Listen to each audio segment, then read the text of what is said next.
Hello my dear student, this is Vijay Chaudhary. Welcome to my channel numerical की पाठशाला। आज हम डिस्कस करेंगे न्यूटन लॉ ऑफ मोशन के नेक्स्ट लेक्चर की, जिसमें आज हम आपको बताएंगे न्यूटन थर्ड लॉ क्या है, न्यूटन थर्ड लॉ क्या है और इस पर बेस्ड जो क्वेश्चंस आते हैं वो क्या है और इसकी प्रॉपर्टीज क्या है, कहां पर न्यूटन थर्ड लॉ एप्लीकेबल होता है। और हम बात करेंगे आज ही law of conservation of linear momentum की। आज के लेक्चर में दो टॉपिक आपका होगा, न्यूटन थर्ड लॉ और law of conservation of linear momentum. आइए स्टार्ट करते हैं अपना प्यारा सा टॉपिक, न्यूटन थर्ड लॉ। तो इसका स्टेटमेंट तो आपको बहुत पहले से पता होगा, 9-10 से पढ़ाया जाता है। To every action there is equal and opposite reaction. प्यारा सा statement, to every action there is equal and opposite reaction. तो मतलब बात कुछ इस तरह से होती है कि जैसे मान लो कि एक ऑब्जेक्ट, जैसे एक बंदा, ठीक, एक बंदा,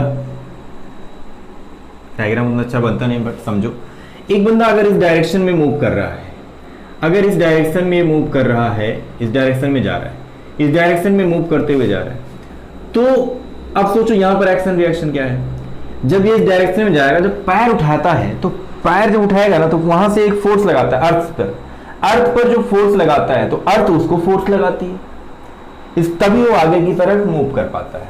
सोचो अगर हम अर्थ सरफेस पे फोर्स लगाएं और हमारा पैर नीचे चला जाए तो क्या हम मूव कर पाएंगे? फॉर एग्जाम्पल पानी के अंदर, पानी जो कि 20 फीट गहरे पानी में जाओ और उस पर चलने की कोशिश करो, क्या वहां पर एक्शन रिएक्शन हो पाता है? नहीं हो पाता। वो तैरने वाली बात अभी नहीं कर रहे हैं। अगर वो वहां चलने की कोशिश करे तो पैर हमारा नीचे चला जाता है। तो एक्शन तो हम करते हैं बट रिएक्शन नहीं मिलता, तो वहां पर न्यूटन थर्ड लॉ एप्लीकेबल नहीं हो पाता। तो जहां पर थर्ड लॉ एप्लीकेबल होता है वहां एक्शन और रिएक्शन पेयर का होना बहुत जरूरी है। अभी मैं इसकी प्रॉपर्टी बताऊंगा। जैसे आप जब बोट से डिसेंडिंग फ्रॉम द बोट, एक एग्जांपल हो सकता है, जब आप बोट से उतरते हो, जब बोट से उतरते हो तो बोट को क्या करते हो? पुश करते हो बैकवर्ड डायरेक्शन में, तो बोट आपको पुश करती है फॉरवर्ड डायरेक्शन में। तो to every action there is equal and opposite reaction. तो कहीं भी न्यूटन थर्ड लॉ एप्लीकेबल वहीं होगा जहां पर दो बॉडी होगी। एक्शन रिएक्शन वहीं हो सकता है जहां पर दो डिफरेंट बॉडी होगी। आइए स्टार्ट करते हैं। इसका मतलब अब सोचो अगर ये पुश कर रहा है, एक फोर्स लगा रहा है अर्थ की तरफ F1, तो अर्थ इसको क्या फोर्स लगाएगी? F2 लगाएगी। अब देखो फोर्स जितना ये अर्थ पे लगाएगा उतना इक्वल होगा, बट इसका डायरेक्शन और ये जो फोर्स लगाएगा पुश करेगा बैकवर्ड डायरेक्शन में और अर्थ इसको फॉरवर्ड में करेगी। तो क्या होता है? To every action there is equal and opposite reaction. Opposite मतलब नेगेटिव साइन, तो F1 is equal to -F2 आ जाता है। अच्छा, इसकी मैं प्रॉपर्टी की बात कर रहा था कि इसकी जो प्रॉपर्टी है वो क्या है। यहां से तो आपने देख लिया F1 is equal to -F2। तो ये कहां कहां पर एप्लीकेबल है न्यूटन थर्ड लॉ? ये इसकी प्रॉपर्टीज के नाम से कह दो, इसकी properties of Newton third law. ठीक, सबसे पहली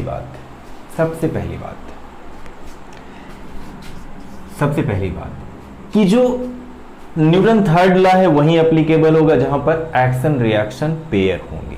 ठीक, तो पहले अगर बात करो कि Newton third law of motion is applicable irrespective of the nature of the forces. Nature of force पर डिपेंड करेगा, नेचर ऑफ फोर्स पर भी डिपेंड करेगा। कैसे करेगा? सबसे पहले it depend upon the nature of force, nature of forces. It ऐसे लिखो ज्यादा अच्छा रहेगा, नोट आपका अच्छा बनेगा। It depends upon nature of forces. It depend upon nature of forces की बात कर रहा है। तो इसमें अगर देखें तो क्या कह सकते हैं कि जो फोर्स है आपका वो क्या हो सकता है? फोर्स आपका मैकेनिकल हो सकता है, मशीनरी वर्क पे मैकेनिकल हो सकता है, ग्रेविटेशनल हो सकता है, ग्रेविटेशनल फोर्स हो सकता है, इलेक्ट्रिक फोर्स हो सकता है, या तो अदर फोर्सेस हो सकते हैं।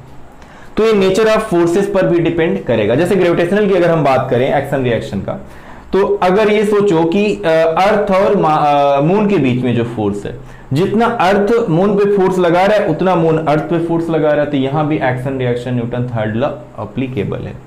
अच्छा, हम डिसेंडिंग फ्रॉम बोट का एग्जांपल दिए, वहां पर न्यूटन थर्ड लॉ अप्लीकेबल है। या बोट जब हम लेके जाते हैं, बोट लेके रिवर में ओशियन में जाते हैं, तो उस केस में भी न्यूटन थर्ड लॉ, जब जितना हम पुश करते हैं वाटर को बैकवर्ड डायरेक्शन में, वो हमें पुश करता है फॉरवर्ड डायरेक्शन में। तो ऐसे बहुत सारे एग्जांपल्स आप दे सकते हैं। तो ये नेचर ऑफ फोर्सेस पे डिपेंड करता है। नेचर ऑफ फोर्सेस मतलब मैकेनिकल फोर्सेस हो सकता है, मैकेनिकल फोर्सेस है ना, जैसे टेंशन, मैकेनिकल फोर्स मतलब टेंशन, नॉर्मल रिएक्शन। अच्छा हाँ, नॉर्मल रिएक्शन में ऐसा नहीं होता, अभी बताऊंगा कैसे नहीं होता। Gravitational forces, gravitational forces ETC लिख लो, बहुत सारे फोर्सेस आते हैं। दूसरी जो प्रॉपर्टी की भी आप बात करेंगे कि action reaction forces, action and reaction forces depends upon two bodies। एक सिंगल बॉडी में कभी एक्शन रिएक्शन फोर्स पॉसिबल नहीं होता, उसके लिए दो बॉडी का होना जरूरी है।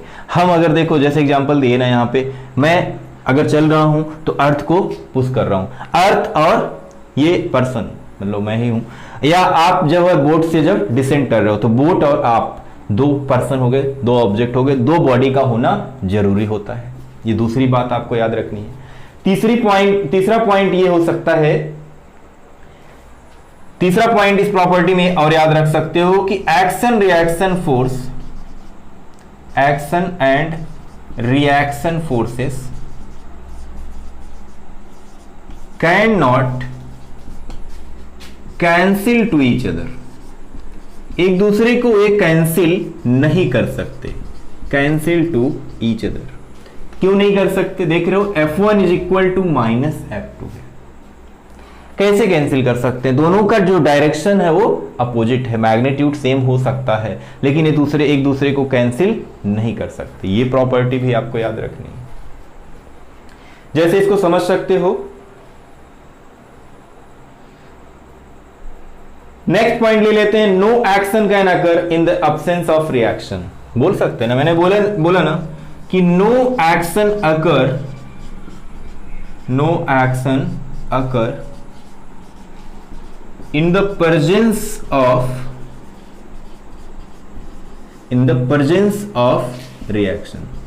भाई रिएक्शन अगर नहीं होगा तो हम कोई एक्शन नहीं कर सकते। मुझे आगे जाना है और अर्थ पे मैं फोर्स लगा रहा हूं और फोर्स लगा ही नहीं, या सोचो फोर्स उस पे लगाया, मेरा पैर नीचे चला गया, तो क्या मैं एक्शन कर पाऊंगा? क्या मैं आगे बढ़ पाऊंगा? नहीं ना। तो कोई एक्शन नहीं हो सकता जब तक कि हमारे पास रिएक्शन ना हो। तो ये न्यूटन थर्ड लॉ, और आप देख सकते हैं इसकी ये प्रॉपर्टी, छोटा सा कॉन्सेप्ट है, इसके बहुत सारे एग्जांपल्स आप ले सकते हो। तो ये आप नोट करें इसको, प्यारा सा नोट बनाएं।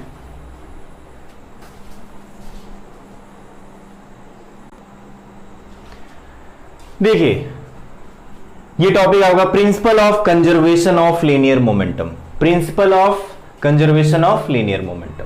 तो कंजर्वेशन ऑफ लीनियर मोमेंटम का जो कॉन्सेप्ट, नाम से ही देखो कंजर्वेशन, कंजर्वेशन, कंजर मतलब जो डिस्ट्रॉय ना हो, बस फॉर्मेट चेंज हो जाता है बट डिस्ट्रॉय नहीं होता कोई भी ऑब्जेक्ट, तो उसको बोला जाता है कंजर्व नेचर का। अब यहां पे आप देखें, इसका स्टेटमेंट आप लिख सकते हैं, वीडियो को पॉज करके स्टेटमेंट लिखो, इसको समझो। According to this principle, in the absence of an external force, अगर हमारे पास एक्सटर्नल फोर्स नहीं है, the total momentum remain constant.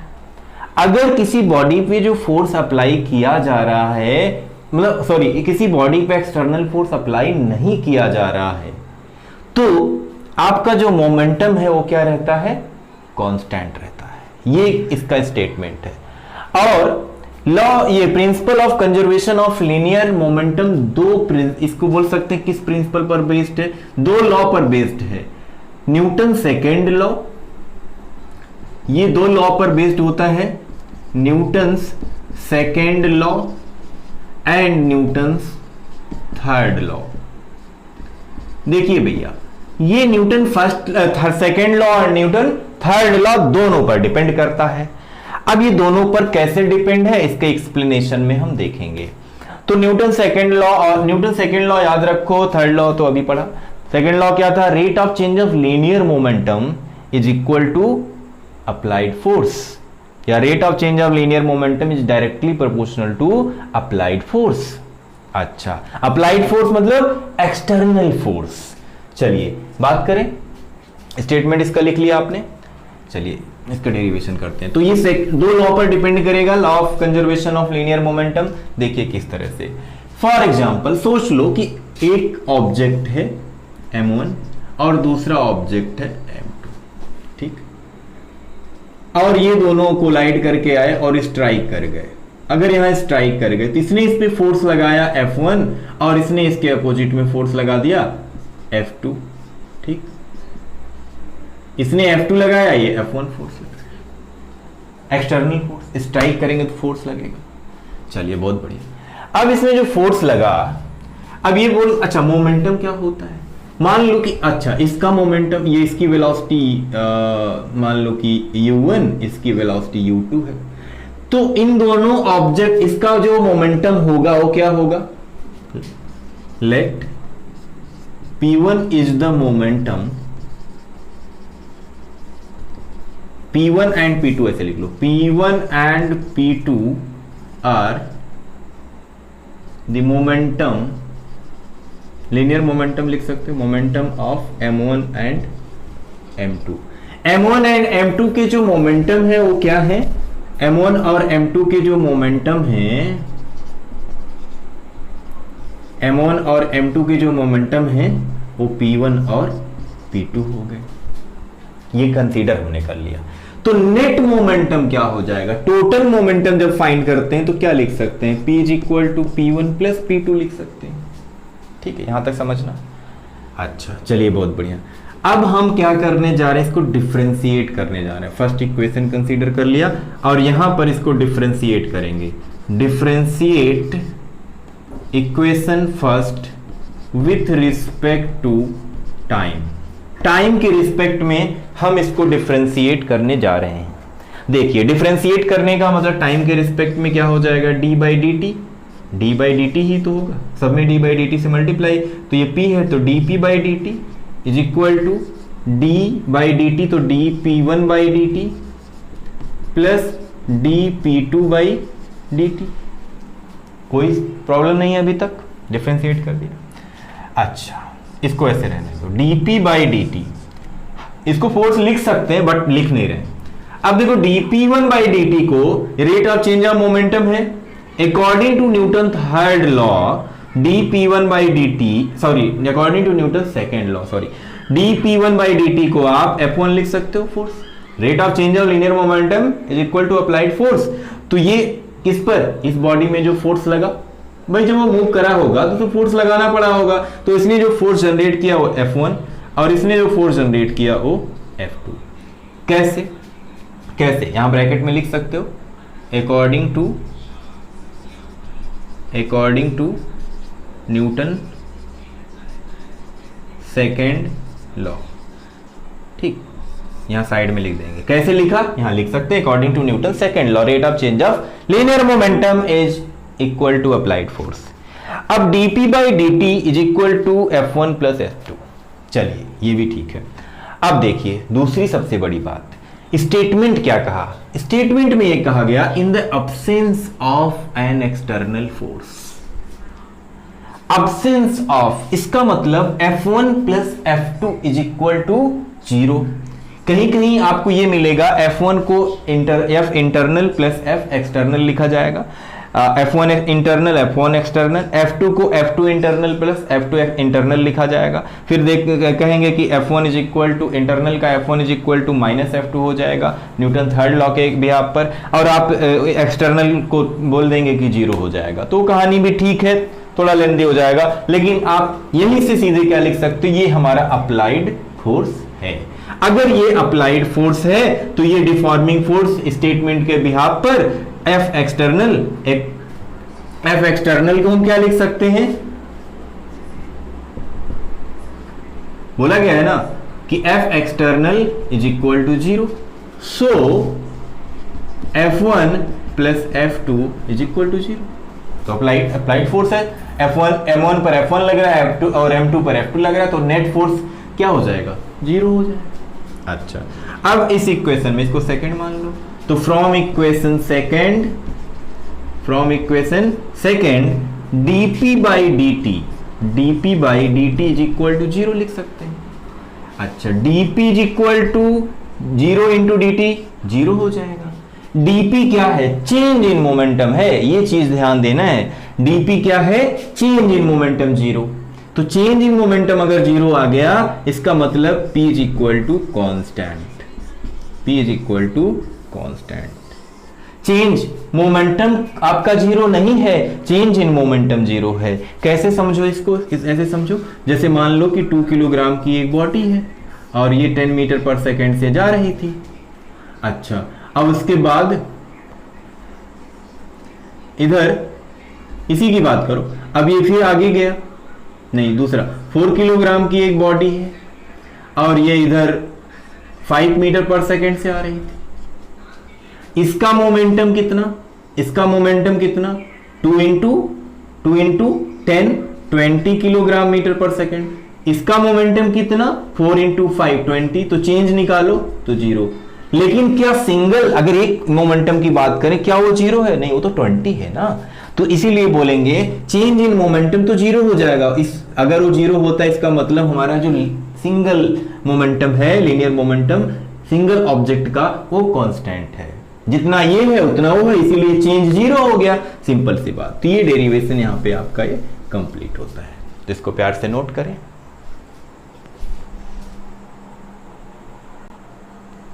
चलिए, तो एक क्वेश्चन करते हैं। अच्छा, एक चीज देखो बताना भूल गया, उसको ध्यान से नोट कर लो कहीं पे। देखो, अगर मोमेंटम कांस्टेंट हो गया, मोमेंटम आपका कांस्टेंट हो गया, ठीक है, इस बात पर ध्यान देना। इसका मतलब initial momentum is equal to final momentum, तभी तो चेंज इन मोमेंटम 0 होगा। इसके बाद आप वहां लिख लेना initial momentum is equal to final momentum, ये कहानी बनेगी, तभी तो चेंज इन मोमेंटम 0 होगा। ये बहुत सारे न्यूमेरिकल में हमें अप्लाई करना है, initial momentum is equal to final momentum, ठीक है। अब देखो क्वेश्चन में ये चीज अप्लाई करना है, कैसे करना है वो चीज समझें। देख रहे हैं कि ये moving neutron with speed 10 to the power 6 metre per second, ठीक। एक न्यूट्रॉन है, ये मान लो अपना न्यूट्रॉन है, ये न्यूट्रॉन मूव कर रहा है जिसकी स्पीड है 10 to the power 6 metre per second.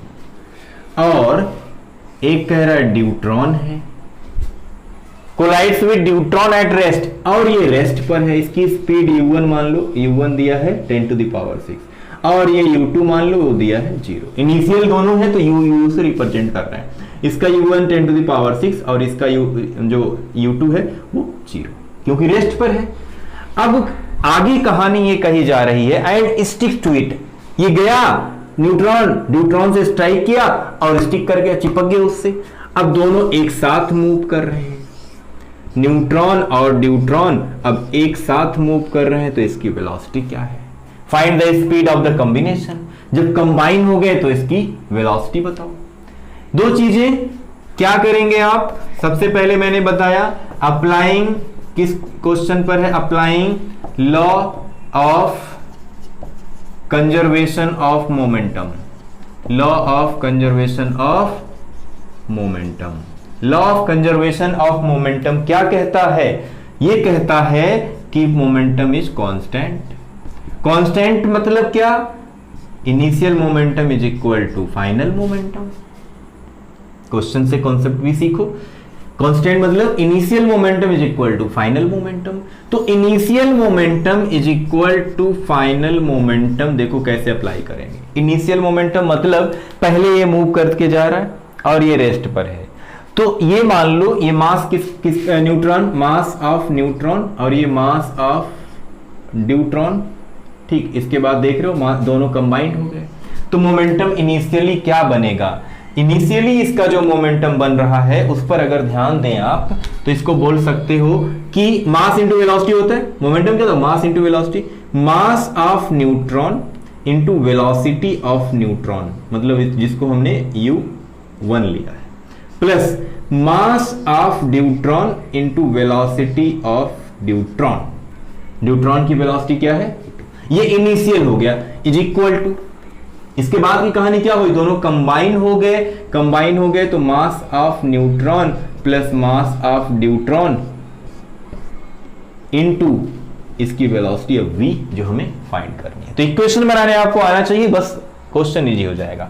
Mass of neutron आपको गिवन है 1.67 इंटू 10 टू द पावर -27 और इसकी वेलोसिटी है 10 to the power 6 plus mass of neutron 3.34 into 10 to the power -27 और इसकी वेलोसिटी है 0 is equal to mass of neutron 1.67 10 to the power -27 plus 3.34 into 10 to the power -27 into v। बस equation बन गया, value put कर दिया, answer आ जाएगा। कैसे, ये वैल्यू तो आपकी क्या हो गई 0, ये वैल्यू 0 हो गई क्योंकि 0 का मल्टीप्लाई हो।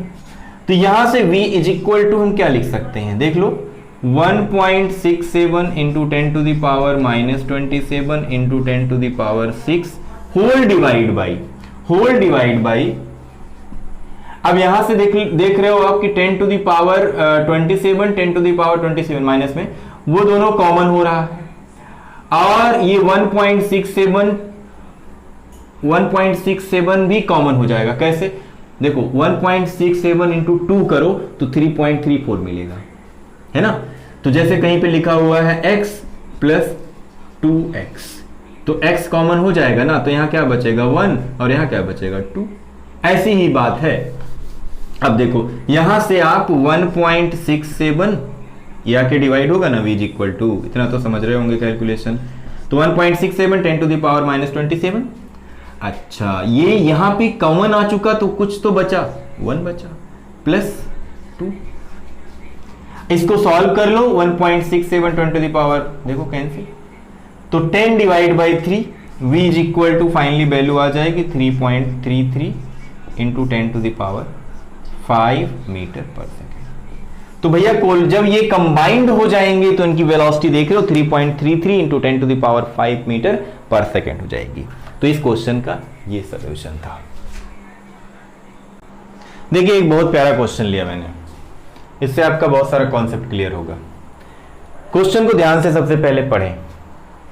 क्वेश्चन में क्या कह रहा है कि a girl riding a bicycle along a straight road with a speed of 5 metre per second. एक गर्ल साइकिल से जा रही है 5 मीटर पर सेकेंड से स्ट्रेट रोड पे थ्रू ए स्टोन। इसका मतलब थ्रू ए स्टोन, इसका मतलब उसके हाथ में पत्थर था, उसने एक पत्थर फेंका through a stone of mass 0.5 kilogram. उसके हाथ में जो पत्थर था इसका मतलब 0.5 किलोग्राम का था, विच है उसने जब थ्रो किया तो उसको स्पीड मिली 15 मीटर पर सेकेंड से। उसने 15 मीटर पर सेकेंड से उस पत्थर को फेंका विथ रिस्पेक्ट टू ग्राउंड। ये स्पीड किसके रिस्पेक्ट में है, ग्राउंड के रिस्पेक्ट में। Along her the direction of motion, जिस डायरेक्शन में वो बाइसिकल से जा रही है उसी डायरेक्शन में उसने स्टोन को थ्रो किया है। कहानी समझो, the mass of the girl and bicycle is 50 kilogram. ध्यान से समझना, the mass of the girl and bicycle is 50 kilogram. 50 kilogram है किसका मास, गर्ल और बाइसिकल का। तो सोचो, अच्छा अभी नहीं सोचो, अभी यहां का does the speed of bicycle change. कह रहा है कि क्या स्पीड उस बाइसिकल की चेंज होगी after the stone is throw, जब स्टोन को थ्रो कर दिया जाएगा। And what is the change in its speed, अगर चेंज होगी तो कितनी होगी। तो ठीक है, तो सबसे पहले तो ये सोचो कि जो स्टार्टिंग में है मास of girl bicycle and stone, mass of girl bicycle and stone. अगर हम इसकी बात करें तो इसको अगर मान लो m1 कंसीडर कर लें, इसको m1 consider, m1 is equal to क्या लिख सकते हैं 50 तो गर्ल और बाइसिकल का है प्लस 0.5, मतलब इसको 50.5 किलोग्राम लिख सकते हैं। चलिए, तो इनिशियल ये था, इसके बाद कहानी खेल शुरू हो रहा है। अब देखो इनिशियल ये था, मतलब इनिशियल मोमेंटम इसमें हम फाइंड कर सकते हैं। इसमें जो वेलोसिटी है u1 वो कितनी है 5 मीटर पर सेकेंड, वो 5 मीटर पर सेकेंड से जा रही थी।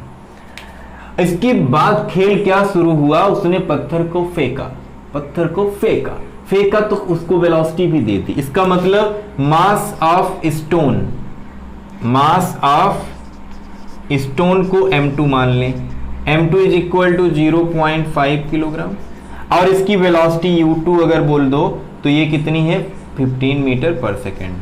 किसका मास बचा, mass of girl and bicycle, mass of girl and bicycle, इसको m3 मान लेते हैं, is equal to 50 kilogram given है, 50 किलोग्राम गिवन है।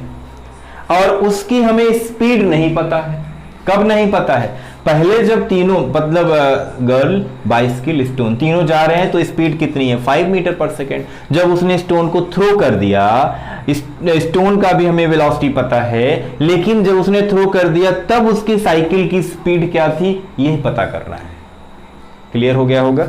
अब देखो क्या करना है, इनिशियल मोमेंटम फाइनल मोमेंटम वही अप्लाई करना है। Initial momentum is equal to final momentum, मतलब इनिशियल कंडीशन क्या है, जब वो उसके साथ स्टोन भी है, बाइसिकल है, गर्ल है, तीनों जब एक साथ हैं तो ये इनिशियल हो जाएगा। इनिशियल में क्या लिख सकते हैं m1 u1।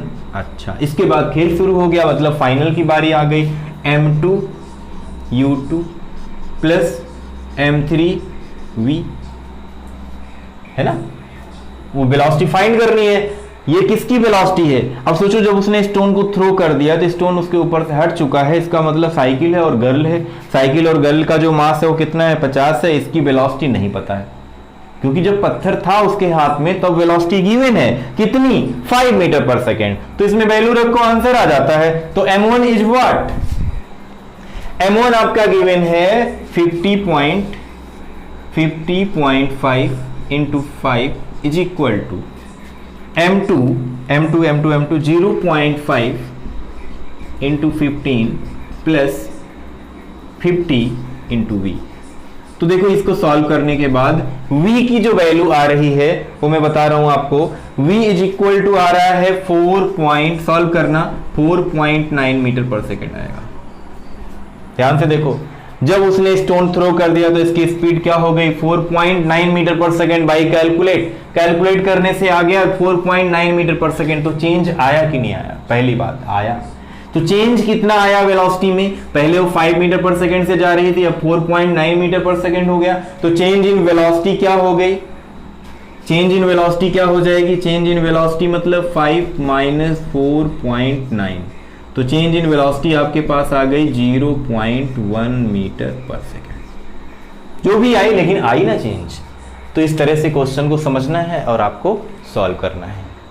तो इस टाइप के क्वेश्चन आपको मिले तो आप करते रहें, वीडियो को लाइक करें। Wish you all the very best.